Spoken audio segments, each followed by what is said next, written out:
Kita juga banyak populasi kita itu overweight atau obesitas ya. Oh, Ini oke. juga PR juga memang, ini PR juga karena problem juga untuk masalah pematangan telur khususnya PCOS ini. Disarankan sih berat badan dijaga, tapi kalau emang susah, pelan-pelan itu kita upayakan dulu turun 5%, kemudian turun lagi 10%, itu udah bagus banget Mbak Audrey, kalau bisa dikerjain ya.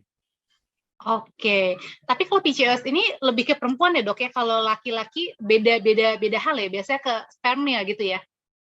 Iya, kalau PCOS ini gangguan ovulasi, gangguan pematangan telur, Oke. tentu pada perempuan.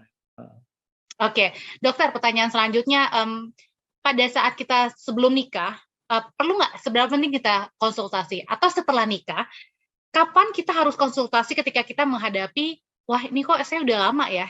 Kadang kan ada yang 1 bulan merasanya, oh kok kayaknya saya nggak hamil-hamil, padahal baru 1 bulan. Atau mungkin, karena problemnya dokter, kadang 2 tahun, 3 tahun kita anggap, oh banyak yang lebih lama lagi kok. Jadi saya bingung kapan harus konsultasi dan seberapa sering saya konsultasi. Iya, betul Mbak Audrey. Jadi untuk sebelum nikah, tentu nggak ada pemeriksaan kesuburan, nggak ada ya. Sebelum nikah itu kita lakukan premarital screening biasanya. Jadi yang diperiksa itu adalah kondisi kesehatan umum. Seperti misalnya, apakah perempuan ini ada problem anemia, contoh ya. Kemudian dia punya penyakit infeksi, itu juga diperiksa. Atau dia punya penyakit paru-paru, itu juga diperiksa. Ya. Kemudian untuk organ kandungan, tentu kita tidak periksa sangat detail seperti program kesuburan. Ya. Mungkin dikerjakan ultrasonografi dari perut saja untuk menilai adakah kelainan rahimnya. Gitu. Lalu untuk pemeriksaan fisik juga tidak sampai lanjut seperti orang udah nikah. Mungkin dia tanyakan apakah ada gangguan menstruasi, ada nyeri haid, ya sebatas itu. Jadi kondisi umum dan kondisi kandungan yang memang tidak terlalu detail. Untuk laki-laki juga sama, kurang lebih pemeriksaan premarital itu, atau paling jauh dia dilakukan pemeriksaan analisa sperma. Itu yang paling jauh sih, untuk menilai kualitas dan jumlah dari sperma. Seandainya memang kurang, jadi bisa diperbaiki dulu. Nah, tapi kalau udah menikah, tentu lain ya. Kalau udah menikah itu kan targetnya hamil.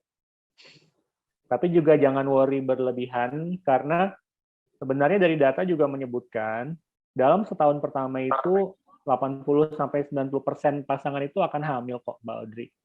Tanpa diapa-apain. Asal hubungan suami istrinya teratur ya, rutin. Tidak long distance, tidak memakai KB, itu akan hamil 80-90%. Jadi yang masuk ke dalam grup infertilitas itu kira-kira hanya 15-20% dari pasangan. Dan kapan kita periksa ke dokter? Tadi kan Mbak Audrey nanya ya, kapan nih? Apakah 6 bulan atau setahun, 2 tahun? Memang dari saran atau rekomendasi itu paling baik kita upayakan dulu 1 tahun pernikahan pertama. Ya. Seandainya memang tidak ada kehamilan di setahun pertama, maka itu waktunya periksa ke dokter kandungan. Nah, kira-kira gitu Mbak Audrey patokannya.